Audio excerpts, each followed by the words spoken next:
عمرك سألت نفسك ليه انت اكتر واحد مطحون في الشغل وبتدي 200% من مجهودك وما بتقولش لأ على اي حاجة، وفي الاخر الترقية والزيادة والتقدير بيروحوا للشخص المتمرد اللي ما بيعملش ربع مجهودك او اللي بيقضيها فهلوة وكلام فاضي؟ ليه بتلاقي نفسك دايما في دور الجندي المجهول اللي بيشيل الليلة كلها، وفي الاخر البطل اللي بيستلم الجايزة وبيسقفوله حد تاني خالص؟ الحكاية دي مش صدفة ولا حظ، دي لعبة نفسية بحتة بتتلعب عليك وموجودة في كل حتة، في الشغل، مع الصحاب، وفي العلاقات كمان.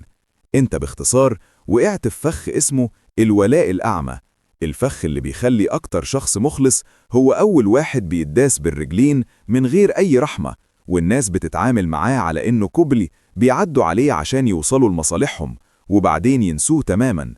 كمل معايا الفيديو ده للآخر عشان هكشف لك سر من علم النفس المظلم هيقلب الترابيزة وهيخليك تحط شروطك وتغلي سعرك. انت مفهم نفسك ان الطيبة والجدعنة والشغل الكتير هم اللي هيجيبوا لك حقك. فاكر ان مديرك لما يلاقيك بتسهر في الشركة لحد نص الليل هيقول واو الولد ده فلتة لازم نرقيه. فاكر ان صحابك لما يلاقوك دايما متاح وموجود عشان تحل مشاكلهم وتسمع شكاويهم هيشيلوك فوق راسهم. للأسف الدنيا مش بتمشي كده خالص. في علم النفس المظلم وفي قوانين القوة اللي بيحكم اللعبة حاجة تانية خالص اسمها قانون المكافأة على الندرة مش المجهود. ركز معايا في الجملة دي واكتبها في دماغك عشان دي الزتونة اللي هتغير مسار حياتك كله. المكافأة على الندرة مش المجهود. مش مهم انت بتتعب قد ايه، المهم انت متاح قد ايه، لأن الإتاحة المجانية بتقتل القيمة تماماً. تخيل معايا السيناريو ده، انت ديزاينر أو مبرمج أو شغال في أي مجال، بتعمل شغل عالي جدا، بس انت دايما متاح، أي طلب العميل يطلبه بتعمله في ساعتها، من غير ما تتناقش، من غير ما تطلب فلوس زيادة، من غير ما تبين إن وقتك غالي. النتيجة إيه؟ العميل هيشوفك مجرد أداة رخيصة في إيده، هيستنزفك لحد آخر قطرة، وفي الآخر لما يعوز يعمل بروجكت كبير ومهم هيروح لواحد تاني سعره غالي وما بيحطش تعديلات إلا بطلوع الروح. ليه؟ عشان التاني ده خلق لنفسه هالة من الندرة، خلى وقته غالي، خلى مجهوده مش متاح لأي حد وفي أي وقت. قانون العرض والطلب يا معلم، الحاجة اللي متوفرة كتير سعرها بيرخص في الأرض حتى لو كانت ذهب خالص، والحاجة النادرة سعرها بيضرب في السماء حتى لو كانت حتة صفيحة مصدية. البشر بطبيعتهم بيفقدوا الشغف والاهتمام بالحاجة المضمونة. انت بقيت مضمون جدا، مديرك عارف انك مش هتقول لأ، صاحبك التوكسيك عارف انك دايما هتسامحه وهتقف جنبه، شريك حياتك عارف انك مستحيل تسيبه مهما عمل فيك. انت بقيت زي الهوا اللي بنتنفسه، مهم جدا وأساسي للحياة، بس محدش بيدفع فيه فلوس، ومحدش بيقدر قيمته إلا لما يتخنق ويحس انه هيموت من غيره. انت محتاج تبطل تكون هوا، محتاج تكون أكسجين في أنبوبة غالية، محدش بياخدها إلا لما يدفع تمنها غالي. طاحونة الولاء دي بتستنزف طاقتك وصحتك ووقتك، وفي الآخر بتطلعك من المولد بلا حمص، وبتسيبك محبط وبتسأل نفسك هو أنا قصرت في إيه عشان اتعامل المعاملة دي؟ تعال بقى نبص على الشخص المتمرد اللي معاك في الشغل، اللي بيجي متأخر وبيمشي بدري وبيرفض تاسكات، ولو عمل حاجة بيعملها ببطء شديد. ليه الشخص ده بيتقدر أكتر منك؟ ببساطة لأنه حاطط حدود، لأنه مش متاح طول الوقت، لأنه بيخلي مديره يبذل مجهود عشان يقنعه يشتغل. علم النفس بيقول لنا إن الإنسان بيقدر الحاجة اللي بيتعب عشان يوصل لها. لما مديرك يتعب عشان يخلي زميلك ده يعمل تاسك بيحس بقيمة التاسك ده حتى لو تافه، إنما أنت بتعمل الشغل الصعب كله في صمت، فمديرك بيحس إن الموضوع سهل ومش محتاج تقدير. انت اللي رخصت نفسك لما شلت يافطة متاح للاستغلال على مدار ال 24 ساعة، وبقيت عامل زي المكنة اللي ما بتفصلش. في عالمنا دلوقتي اللي مليان ضغوطات واستغلال، الشخص اللي بيدي كتير من غير ما يطلب مقابل بيتشاف على إنه ضعيف مش على إنه كريم، بيتشاف على إنه ما عندوش ثقة في نفسه، فبيحاول يشتري حب الناس وقبولهم بالشغل الزيادة والتنازلات المستمرة.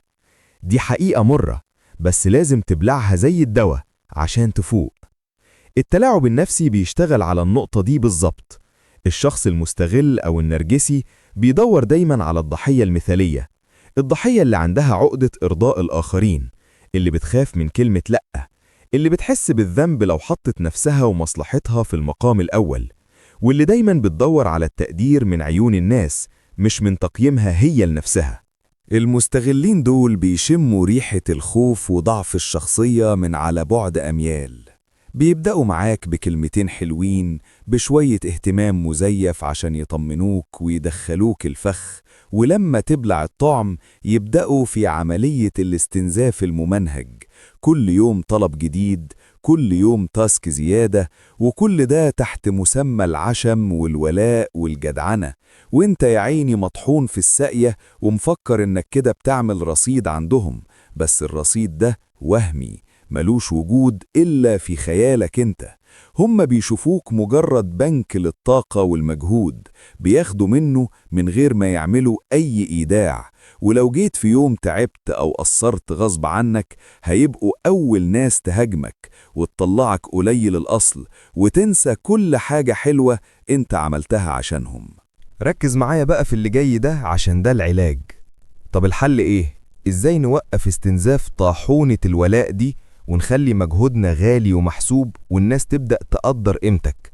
هقولك على 3 خطوات لو عملتهم صح بوعدك مفيش مخلوق هيتجرأ يجي عليك تاني. أول خطوة وأهم خطوة، اتعلم تقول لأ. لأ دي أكتر كلمة سحرية في قاموس القوة. الكلمة دي بتعمل زلزال في دماغ الشخص اللي متعود يستغلك. مش لازم ترفض بقلة ذوق أو بصوت عالي. الرفض البارد القاطع هو أقوى سلاح ممكن تستخدمه. لما مديرك يطلب منك شغل زيادة، قول له تمام جدا، أنا شغال دلوقتي على كذا وكذا، تحب أوقف إيه فيهم عشان أعمل لك اللي أنت طالبه؟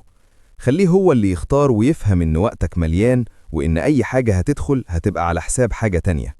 حسسه إن الموارد بتاعتك محدودة وإنك مش مكنة شغالة بالكهرباء.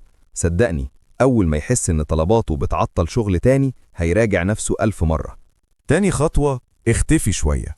والله زي ما بقولك كده، قلل تواجدك. ما تكونش أول واحد بيرد على الإيميلات، ما تكونش أول واحد بيكتب في جروب الشغل على الواتساب.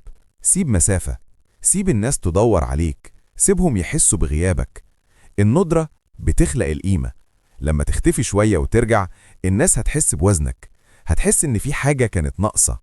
ما تخليش حد يتوقع رد فعلك، خليك دايما بره الصندوق. اضرب القاعدة اللي بتقول إنك دايما موجود ومستعد. اقلب الترابيزة عليهم وخليهم هم اللي يسعوا عشان يوصلوا لك. الرد السريع دايما بيدي انطباع إنك قاعد فاضي ومستنيهم، وده أكبر غلط ممكن تعمله في حق مجهودك ونفسك. تالت خطوة، سوق لنفسك صح. الجندي المجهول بيموت مجهول. محدش بيعمل تماثيل للناس اللي اشتغلت في صمت. التماثيل بتتعمل للي عرفوا يبينوا شغلهم ويبيعوه صح.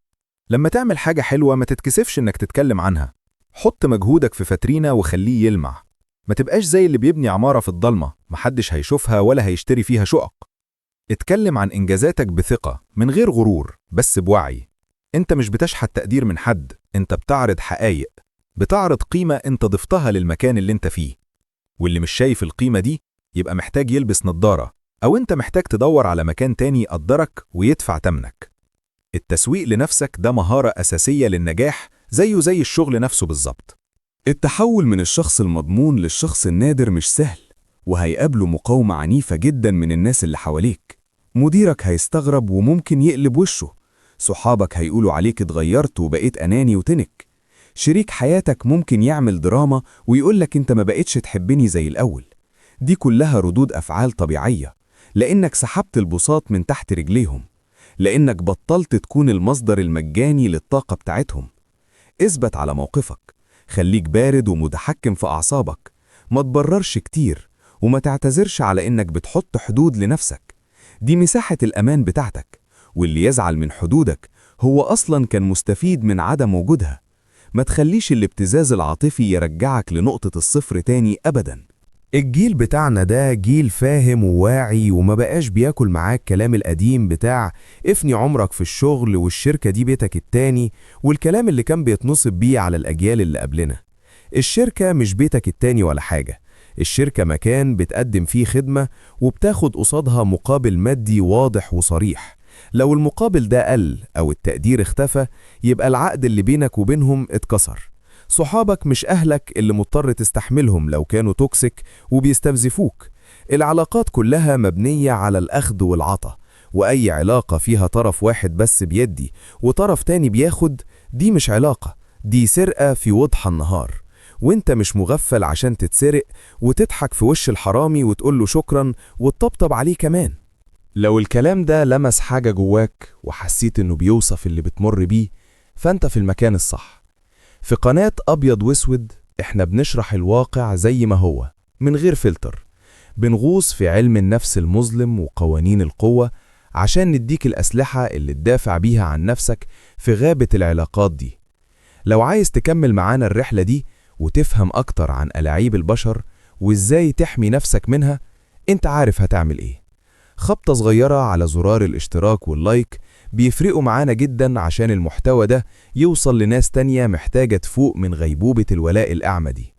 وسيب لي رأيك في الكومنتات، هل لسه مكمل في دور الجندي المجهول ولا قررت من النهاردة تبقى الشبح اللي بيحط شروطه؟ أشوفكم الفيديو الجاي. سلام.